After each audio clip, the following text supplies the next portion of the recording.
on leur a dit aux salafistes, mais mesdames, mais messieurs, vous déraillez complètement. Le Sphinx et les pyramides, ça appartient à l'héritage de l'humanité. Vous ne pouvez pas, vous y mettre tout un coup à vouloir les détruire.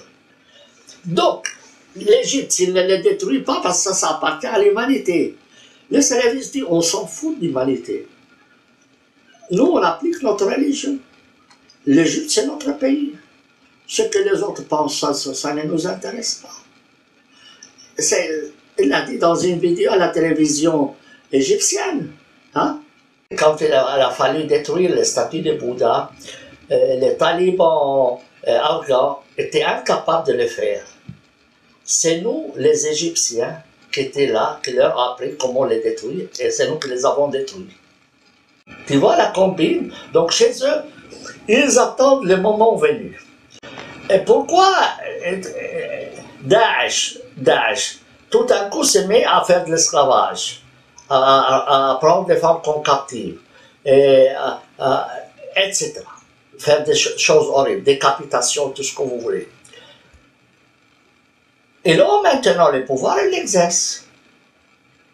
Lorsqu'ils n'auront pas le pouvoir, ils vont dire, oh, Seigneur, on aurait bien aimé continuer à décapiter, à prendre les femmes en esclaves, mais on nous a contraints parce qu'on nous a bombardés, tellement bombardés qu'on n'a plus le moyen d'exercer, d'appliquer votre loi. Alors, excusez-nous, Seigneur, de ne pas appliquer votre loi. Et ils sont justifiés. Mais le jour où ils reprendront le pouvoir, ils vont recommencer. Prenez le cas très simple en Iran. Le Shah d'Iran ne coupait pas les mains et il ne lapidait pas. Le jour où Khomeini est arrivé au pouvoir, il a eu le pouvoir, et voilà, on recommence. Le Pakistan n'appliquait pas la lapidation, n'appliquait pas les sanctions, et bien ça recommence. Le principal objectif de ce mouvement, c'est l'application intégrale du droit musulman. Et une des raisons du conflit de ces mouvements musulmans avec l'État actuel provient du fait que l'État n'applique pas le droit musulman. Les bons musulmans appliquent scrupuleusement tous les enseignements du Coran et de la vie modèle de Mahomet. Les mauvais musulmans n'appliquent que partiellement les enseignements du Coran et de la vie modèle de Mahomet. On a demandé à un représentant de la communauté musulmane à Roubaix. Il lui dit, si demain vous devenez majoritaire, etc., chez vous, vous serez pour l'application du droit musulman? Il a dit oui. Et la lapidation, oui. Ce qui les empêche de l'appliquer aujourd'hui, c'est qu'ils n'ont pas le pouvoir, c'est tout. Il y a des libéraux musulmans, pour rien au monde, ils n'appliqueraient le droit musulman, forcément. Vous demandez même à un musulman, vous lui dites, qu'est-ce que vous en pensez? Il dit, vous savez, je ne suis pas un musulman, moi. Mais ça veut dire quoi? Ça veut dire que je n'applique pas tout ce que dit l'islam. Même le roi du Maroc n'est pas un bon musulman, parce qu'il n'applique pas tous les droits musulmans.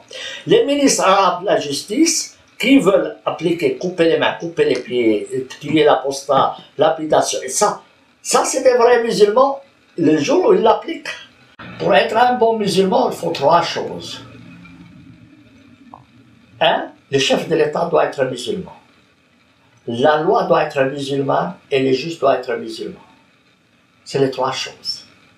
Le pouvoir exécutif, le pouvoir législatif et le pouvoir judiciaire. Une bonne partie des musulmans en France, dans le fond de leur corps, ils approuvent ce que fait l'État islamique en Irak, en Syrie. Le nombre de musulmans est en augmentation. Il y a des quartiers dans lesquels la police française ne peut pas entrer. C'est sous le contrôle de groupuscules musulmans. Un jour, ils vont pouvoir dire, écoutez, soit vous nous permettez de porter le niqab, soit vous nous donnez l'indépendance. Sachez que l'occupation d'un territoire est précédée de l'occupation du cerveau. Le jour où ils changent de statut de minorité à une majorité, il va commencer à grignoter les territoires. En France, en Angleterre, en Belgique, en Allemagne, il y a des quartiers où la police n'entre plus. À Londres, il y a des zones charia. Des groupuscules viennent et il y a de plus en plus de tribunaux musulmans en Angleterre qui appliquent le droit musulman. Il y a des écoles musulmanes en Grande-Bretagne qui enseignent à leurs élèves comment couper les mains des voleurs.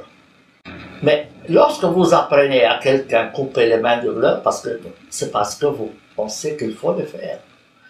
Si demain ces étudiants arrivent à un pouvoir quelconque, ils vont l'appliquer.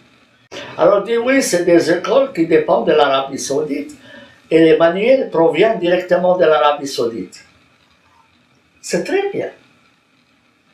Ça veut dire que l'État britannique a perdu sa souveraineté.